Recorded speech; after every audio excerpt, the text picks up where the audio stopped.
Hi again, it's Cindy Mahony, and I'm coming to you today because I wanted to follow up from my last video. And today I went on Facebook and I read an article that was on a friend of mine on her Facebook wall, and it kind of got me thinking. It stirred me up in my spirit quite a lot, and it had to do with people that suffer in their body or in their mind mentally from disorders or from trauma that's happened in their life. And the last time that I recorded a video, I shared with you a little about my testimony about my sister who had been murdered by her estranged husband, and how I wanted to bring some things to light to share with you how it has affected my journey. And today I just want to talk a little bit about a dream that I had, and then maybe share with you a little bit about how it has brought me to a place of just mind renewal and to become a little more conscientious about the way that I'm thinking and feeling. Okay, so after the event that happened, I one night had a horrible nightmare that my brother-in-law, I could see him off at a distance, and he had my sister's white coat wrapped around his arm.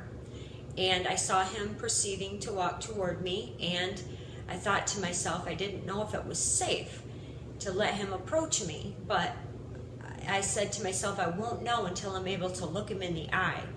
But by the time he got close enough to me that I could see him in the eye, he pulled the coat back and he took a knife and he lunged at me. And it scared me. And in the dream, I just remember panicking and trying to get away from him. And suddenly, I was in a room where he was lying on the floor in a pool of his own blood. And I thought to myself, he must have done that to himself. And I could see my sister, Denise, sitting in a chair, and she had her arms folded like this and her feet crossed, and she was just sitting there completely emotionless. She had no emotion in her face at all. Her face was just completely emotionless. And I was saying to her, Denise, come on, you got to come with me. He wants us dead. He wants to kill me. He wants to kill you. And I couldn't get her to move. I couldn't get her to change her facial expression. There was just no emotion there. And I thought to myself, wait a minute, did this ever really even happen? And I said, Denise, show me your cuts. And she lifted her shirt, and I saw the places where he had stabbed her were now, they were scars that had been healed. And as she went to put her shirt back down, she spoke to me and she said, Cindy, you're allowing all these things to influence your perception, but you don't understand, Cindy. You just don't understand.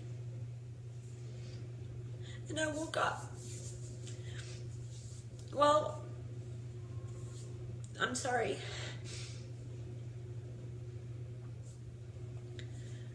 I realized that when we have painful things like this, emotional trauma happen in our life, that our bodies tend to memorize the pain. We have what's called emotion, and emotion is simply, I've said this before, that emotion is just energy in motion, but really emotion is a memory, because you can't feel something that you've never known.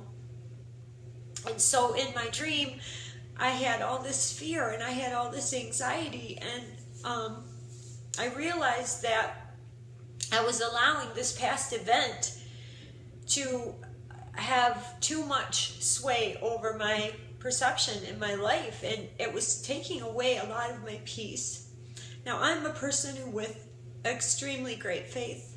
I mean, even after this incident happened, I just told myself, you got to be strong. You got to stand strong. And I took my nephew in, and my husband and I raised him. And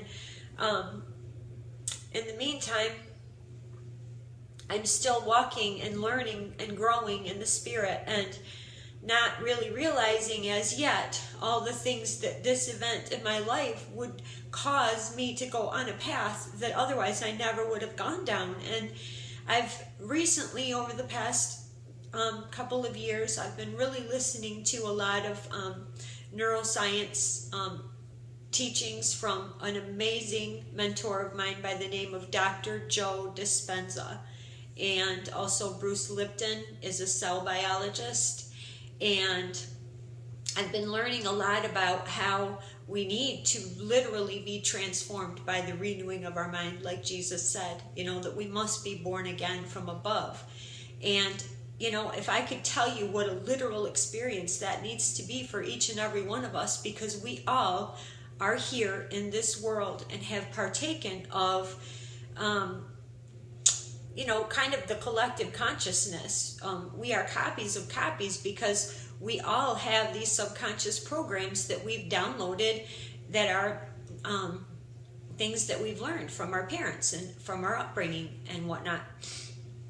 Well, I just remember at one point in my life, as I was trying to forgive and let go of all of these things, I started seeing how there was a pattern that led my sister into this relationship to begin with. And it comes from, to me, I know, having been, in an abusive home growing up and being taught that you are not to talk out of the house. You're not allowed to tell what's going on in the home.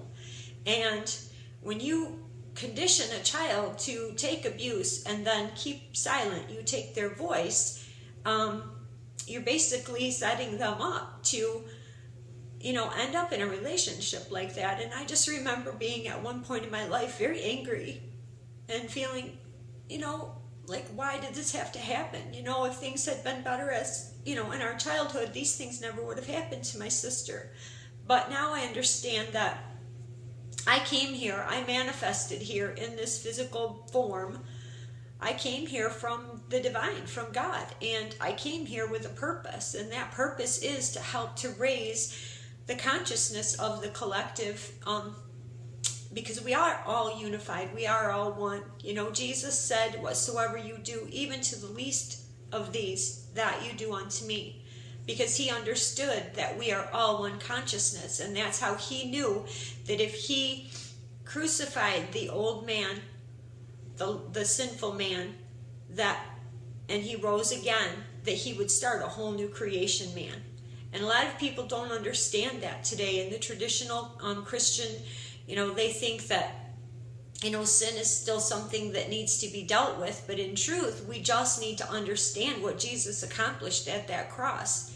And that was to, crucify the man of flesh and to raise up the consciousness called Christ. Well, every single one of us has that consciousness in us. We just need to retrace, to be renewed in the spirit of our mind, to be renewed after the image of him who created us in righteousness and true holiness.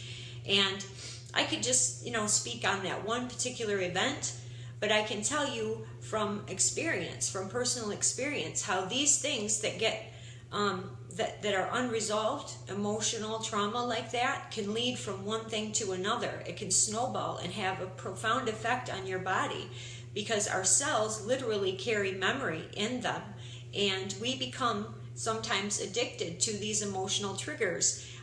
Some of them are not wanted things. It's not like anybody wants to suffer necessarily, but we memorize the suffering, and it's a memory that needs to be dealt with.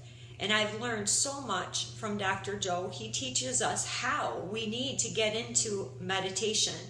And literally, when you go into the meditative state, you need to put away your body, the environment, and time, and enter into this very silent, quiet place in your own mind, where you literally become pure consciousness. And in this place, you create.